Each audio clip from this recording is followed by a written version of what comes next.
And of course we have the Toby replacing OJ with this scene. Yeah, in another one of the sets that might never be used again. Though having said that, I might end up using this set again in the future. I put quite a bit of energy into this scene. So, I don't know, it may make a return in the future, but who knows? Yeah, who knows? It just depends on what episode would be right to use this particular scene in, yeah. And we get an introduction of Salty. And it's not exactly a proper introduction, it's just a little cameo of him. And yeah, it was me trying out my sea-dog voice, you mean Archie's. Yeah, I wanted to follow the voice that Michelangelo gave Salty, obviously because of Series 6, yeah. Yeah. And here come the ghosts, yeah. Yeah, yeah. This was another fun moment to do with Toby seeing the ghosts, and he's like, "I hope they don't see me," and all that. Yeah. And it is one of my absolute favourites from this episode. And by this episode, I mean this remade episode and the original episode. Like James obviously being the top hat of this episode. Like. I always enjoyed the scene with Top Hat in this episode, in the Tugs episode, because he just like seemed to get the most scared out of any of the Tugs when he sees the supposed ghost fleet. Yeah. And this is a pretty good suspension bridge I have. If you may remember that I reused it in Better Late Than Never, because I thought it'd be pretty good for the viaduct on the main line. And yeah, it was another excuse for me to use it again, because it's a pretty good bridge, yeah. It's a really good bridge, yeah. And here come the ghosts again. I bet you're getting tired of me saying that, you know. And James is like, no, no, like Top Hat was. I was just trying to sound like Top Hat in this bit, where Top Hat sounds all wimpy towards the ghost, like, you haven't seen me, no. Yeah, and like the sex scene, I had a lot of fun doing James's moment. It's all been fun.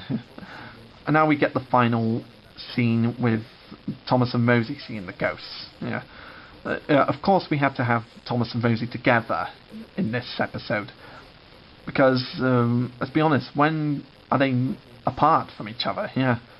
When are they separate from each other in an episode?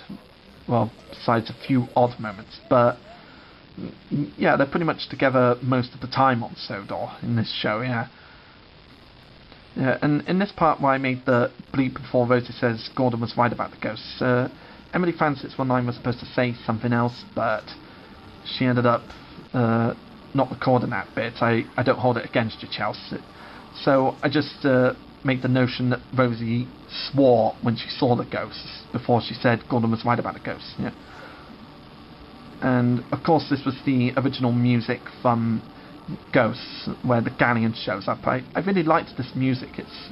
It's another one of Michael O'Donnell and Junior Campbell's best. Yeah, I just had a lot of fun doing this moment as well. And this took a lot of work on paint. It was just basically drawing lightning strikes around the galleon, and of course this scary Diesel 10-like face. I just made that myself, yeah. Yeah, I had a lot of fun doing this, yeah. And it's just a brilliant sequence from the original episode. This was always one of my favourites, and to be honest, I was never really that scared by the galleon moments, and the thing that scared me the most was the Neptune face appearing over and over. It just... that was the main thing that scared me from the original episode, but... most of the time I actually did enjoy it. It's a really good episode of Tugs. It's one of the best. And for some reason Edward is the only one who didn't see the ghost engines. Yeah. And James trying to get out of it, like saying, no, I must have been dreaming. Like, yeah, it's brilliant. And I love this scene where Edward says that he's only a few miles away from the shed. Because it's like what they did in Tugs, like he's only 500 yards from the Star Tug Pier, And you think it's pretty funny that they didn't notice that the night before. No, no, I don't really blame them because it was really dark at the time, and it was pretty hard to know where you are in the dark. Yeah, it's pretty hard to know where you are in the dark sometimes. Yeah, and I had Flying Scotsman replacing Hercules in this episode because I really like Flying Scotsman in my show, and I decided to give him a spotlight at the end of the episode. Yeah, explaining to him that it was just a bunch of silent engines who are looking for that wooden galleon that was in the waters. Yeah, it was. Just a perfectly reasonable explanation for what the other engines saw. Just letting the fog play tricks on them and making fools out of them. Yeah. This was and here we also get a short cameo from Ari and Bert before they make their next speaking role in Series 2. And their first speaking role, as you may remember, was in the Christmas shorts, which was the pilot for this show. And I just decided that it'd be right to have them taking away the galleon like Burke and Blair took away the galleon in Tugs. Yeah. And that's the end of the episode. Yeah, this was one of my favourite episodes to work on.